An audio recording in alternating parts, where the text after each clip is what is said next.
Continua, professor. E acontece então que o Dias Velho se estabeleceu ali e começou a cidade e viveu pouco tempo. E esse pouco tempo que ele viveu não foi todo em Florianópolis, inclusive ele foi ao Uruguai para a fundação de Sacramento. Florianópolis é um ponto intermediário de apoio para a criação de Sacramento. Pois é, aí ele foi, certamente ele foi enterrado atrás da igreja. E qual foi o destino desse cemitério atrás da igreja, professor? Como? Hoje virou a igreja foi expandida, virou uma catedral, tem hoje uns prédios, né? Como é que foi a história desse cemitério? Em primeiro lugar, precisava-se fazer uma capela, ainda mais que naquela época a religião católica era oficial do Estado. Não havia, por exemplo, registro de nascimento, porque o próprio batizado era considerado registro.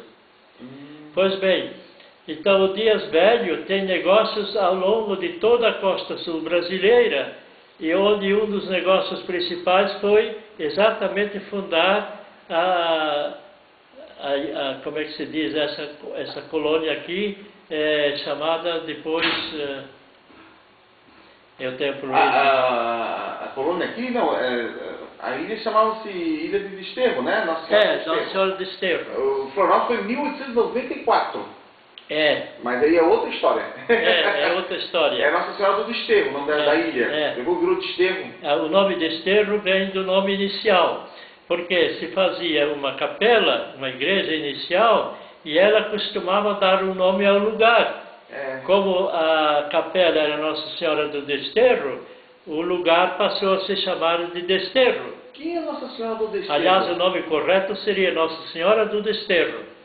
Mas quem é a Nossa Senhora do Desterro? Não, Desterro é... A Nossa Senhora do Desterro talvez seja uma lenda cristã, mas não é impossível que tenha algum aspecto assim verídico. Porque quando Jesus nasceu, ninguém registrou esse fato. O registro dele é feito 40 anos depois da sua morte. Aí vem os evangelhos. E o que os evangelhos dizem, do ponto de vista histórico, tem muitos erros. Um deles diz que Jesus nasceu no tempo de Herodes. Hoje se prova que Herodes morreu antes de Jesus. Não é? A astronomia chegou a provar que o dizer que uma das informações mais antigas sobre Herodes diz que ele morreu na data tal, no tempo do eclipse. E hoje os astrônomos marcam certinho o eclipse. Agora, a narrativa sobre o nascimento de Jesus tem outras contradições também. Uma delas além dessa dizer que Herodes perseguiu o menino Jesus, e aí o anjo diz, pega o menino e vai e foge para o Egito, não é? Então agora a saída para o Egito é chamada Desterro. Tá. Dali vem o nome Desterro, Nossa Senhora do Desterro. E tem a imagem na catedral hoje, em Florianópolis, que a Santa Família indo para o Egito, né? Fugindo. A mais antiga imagem de Nossa Senhora do Desterro, não digo a primeiríssima, mas a que foi trazida depois do Tirol austríaco, ela foi criada, essa imagem lá, e a antiga não tinha o burro. A antiga imagem de Nossa Senhora do Desterro seria o São José e a Nossa Senhora com o menino Jesus andando, aí vão para o Desterro. Mas a nova que fizeram, uma bonita, grande, artística, ela bota um burro verdadeiro.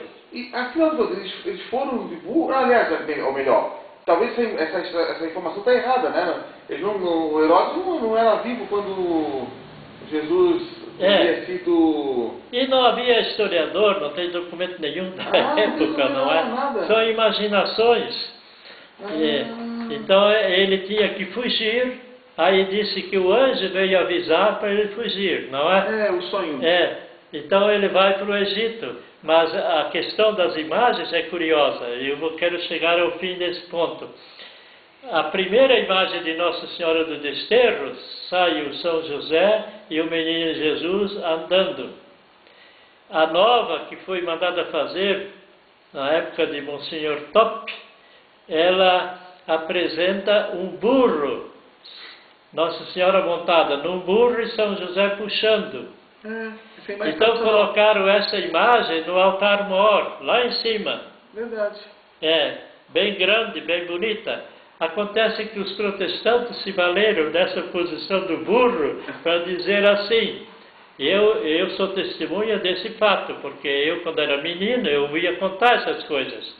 E o sacristão lá da catedral, porque eu era ajudante de missa da catedral, em 1935, ele dizia, o Monsenhor Top, ele arranjou essa imagem, colocou lá em cima, e os protestantes então tiveram a ocasião de dizer, os católicos adoram burro.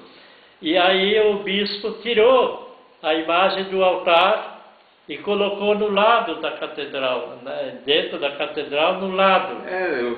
Até hoje está lá. Está lá. E quanto à antiga imagem, aquela que é mais próxima do Dias Velho, aquela está em Azambuja, no Museu Dom Joaquim. Azambuja é um bairro de Brusque, onde houve um seminário, e eu fui mandado por minha mãe para lá, que eles queriam que eu ficasse uma pessoa importante, que era a expressão que usavam, não? Então, eu conheci esse seminário, e o meu tio, que era mais botânico do que padre, né? Padre Raulino Reitz, e os outros dois padres Reitz são mais velhos do que ele, mas ele era padre porque os irmãos queriam que ele fosse, mas ele não foi assim padre de estar fazendo muita missa por ali. Ele era explorar a botânica. Então o Raulino Reitz criou esse museu e, para agradar o bispo, para o bispo não forçar muito a ele, né? Ele botou o nome de Museu Dom Joaquim. Mas o museu já existia antes, e agora ele reformou o museu e conseguiu que o bispo apoiasse para levar imagens antigas das igrejas para lá. E uma antiga que ele levou foi a de Nossa Senhora do Desterro. Agora, eu disse para ele, como sobrinho, eu disse ao Raulino, olha, eu acho que essa imagem você não devia ter levado para lá. Isso é o patrimônio da catedral, o patrimônio de Florianópolis. Chegará o dia que alguém dirá, vamos trazer a imagem de volta. Essa imagem é do Dias Velho. É do tempo dele, eu não sei se vem do próprio Dias Velho, mas foi ele que caracterizou isso. Tá. Igreja de Nossa Senhora do Desterro, e era natural que comprasse uma imagem e botasse ali. Perfeito. Professor, esse início de Nossa Senhora do Desterro, e eram bandeirantes. Só que eu pergunto o seguinte, que línguas eles falavam? Eles falavam tupi? A língua desses bandeirantes do Dias Velho era português ou tupi, afinal de contas? Tem algum documento? Não, eles falavam o português de São Paulo, português de Portugal continental. Tá. Agora, mais tarde, em 1748, quando o rei de Portugal manda para cá o açoriano para povoar ao redor da cidade, porque o açoriano não é o fundador dessas cidades. Perfeito. A indicação do rei é de que ponha ao redor para povoar. Então, ao redor de Florianópolis, o primeiro ponto povoado foi Lagoa, mas Lagoa já tinha sido propriedade do próprio Dias Velho. E quando o Dias Velho morreu, os filhos dele, estavam aqui um irmão e ainda o filho dele, eles foram embora.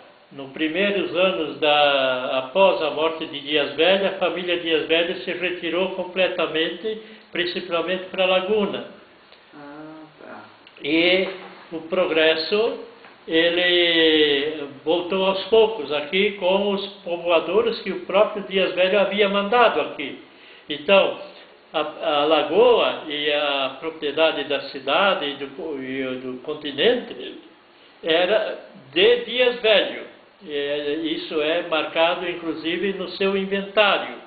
Mas o povão não quer saber. Na lagoa havia propriedade do Dias Velho e os particulares foram